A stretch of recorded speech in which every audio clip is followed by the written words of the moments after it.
Ponsel Itel S23 telah menjadi sorotan di pasar. Smartphone dengan harga murah mendapatkan spesifikasi yang lumayan mumpuni ini, membuat smartphone ini lagi digandrung para kaum mendang-mending. Sudah banyak di luaran sana telas mengulang spesifikasi dari smartphone ini. Kesempatan kali ini saya akan membahas kelebihan dan kekurangan dari kerabat Infinix ini yaitu Itel S23. Itel S23 memiliki dua varian RAM, yaitu 4GB dan 8GB. Seri tertinggi dari smartphone ini yaitu 8GB 128GB dengan harga 1,4 jutaan rupiah. Bisa kalian cek langsung di official shop di Shopee dan Tokopedia. Langsung saja ini dia kelebihan dan kekurangan Itel S23. Memori yang besar. Itel S23 menawarkan RAM 8GB yang cukup besar untuk penggunaan sehari-hari dan multitasking lancar. Selain itu, penyimpanan internal 128GB merupakan salah satu yang terbesar di kelasnya, memberikan Anda ruang yang cukup untuk menyimpan file, foto, dan aplikasi. Performa kencang. Dengan chipset Unisoc Tiger T606, 12 nanometer, Itel S23 menawarkan performa yang kencang dan mampu menjalankan aplikasi berat seperti game Genshin Impact tanpa kendala. Ponsel ini cocok untuk pengguna yang menginginkan pengalaman bermain game yang lancar dan responsif. Baterai awet. Baterai 5000 mAh Itel S23 memiliki daya tahan yang baik, memungkinkan Anda menggunakan ponsel ini sepanjang hari tanpa harus sering mengisi ulang daya. Anda dapat menjalankan berbagai tugas sehari-hari dengan nyaman tanpa khawatir kehabisan baterai. Desain elegan. Desain Itel S23 terlihat modern dan tidak terkesan murahan. Pilihan warna putih yang menarik memberikan kesan yang elegan dan premium.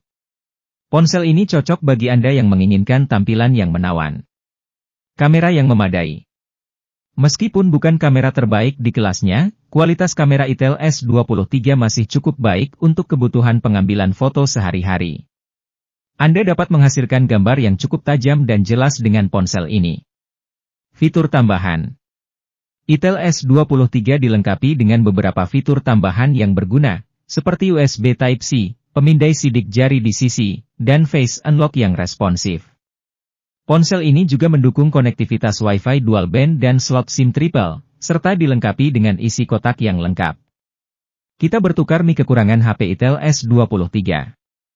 Tidak ada sistem auto brightness. Itel S23 tidak dilengkapi dengan sistem kecerahan otomatis pada layarnya, sehingga pengguna harus mengatur kecerahan layar secara manual.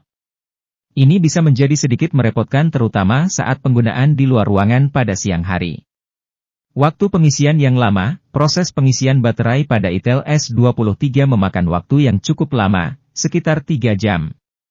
Ini dapat menjadi kendala bagi pengguna yang mengharapkan pengisian baterai yang lebih cepat. Tampilan antarmuka, UI, yang butuh perbaikan, terdapat beberapa kebutuhan optimalisasi yang masih dibutuhkan pada tampilan antarmuka Itel S23. Perbaikan lebih lanjut diperlukan agar pengalaman pengguna bisa dimaksimalkan. Iklan yang tiba-tiba muncul.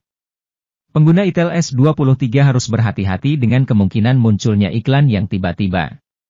Meskipun ini bukan masalah yang unik bagi Itel S23, pengguna perlu waspada terhadap iklan yang bisa mengganggu pengalaman penggunaan sehari-hari.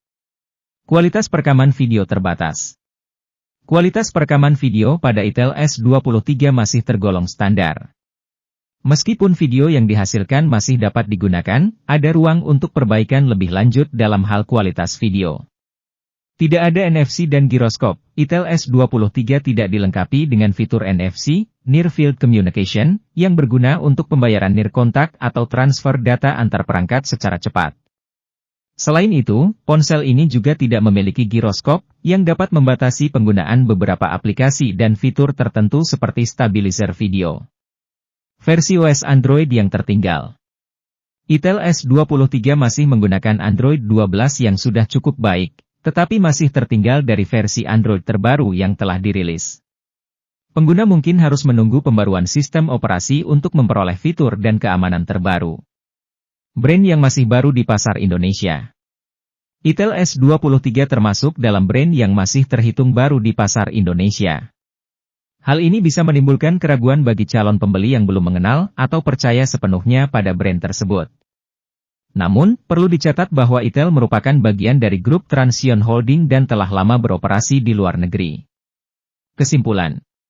Dalam kesimpulan, HP Itel S23 menawarkan beberapa kelebihan yang menarik, seperti RAM besar, penyimpanan yang luas, performa kencang, desain elegan, baterai yang awet, kamera yang memadai, dan fitur tambahan yang berguna.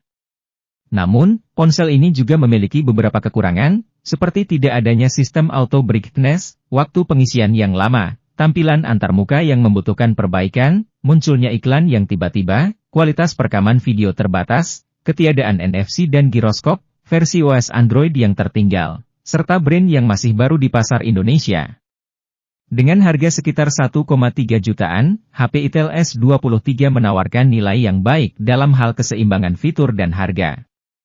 Meskipun ada beberapa kekurangan, ponsel ini menjadi salah satu yang terbaik dalam kategori yang terjangkau. Kita berharap bahwa brand-brand lainnya juga dapat memberikan persaingan yang seru di segmen harga di bawah 1,5 juta. Bagaimana?